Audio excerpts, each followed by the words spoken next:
बातमीमध्ये आता Pune drunk and drive प्रकरणातून एक धक्कादायक माहिती समोर येते। अल्पवयीन आरोपीने चालवलेल्या पोर्श कारमध्ये तांत्रिक बिघाड असल्याचं समोर आलंय।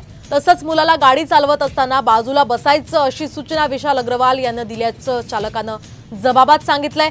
बिघाड असलेली गाडी रस्त्यावर आणणं तसंच ड्रायव्हर ऐवजी मुलानं गाडी चालवणं या दोन्ही गोष्टी गंभीर असल्याचं निरीक्षण न्यायालयानं नोंदवलंय।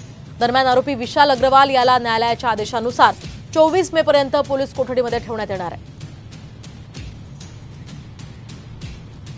दरम्यान पुणे ड्रंक अँड ड्राईव्ह प्रकरणातला अल्पवयीन आरोपी जो आहे त्याला 5 जून पर्यंत बाल सुधारगृहामध्ये ठेवण्याचा निर्णय बाल हक्क न्यायालयानं घेतलाय। बाल हक्क न्यायालयानं त्याचा जामीन रद्द केलाय। तर बाल हक्क न्यायालयाच्या न्याय अधिनियम कायद्याच्या कलम 104 मधील तरतुदीनुसार बाल न्याय मंडळाला त्यांनी आधी दिलेल्या निर्णयामध्ये दुरुस्ती करता येते।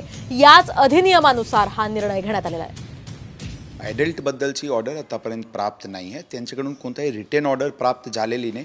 मला त्याच्याबद्दल विस्तृत काही सांगता येत नाही, परंतु ही गोष्ट नक्की आहे की जे आमची सुरुवातीला जे त्यांना बेल मिळाली होती, ज्यावर आमचे ऑब्जेक्शन होता, त्यावर आम्हाला सफलता मिळालेली आहे आणि त्यांना रिमांड होमला ऑब्झर्वेशन होमला पाठवण्यात आलेली आहे। तर याच पुणे ड्रंक अँड ड्राईव्ह प्रकरणातील आरोपी विशाल अग्रवालला 3 दिवसांची पोलीस कोठडी सुनावण्यात आली आहे। विशालला आज कोर्टात हजर करण्यात आलं।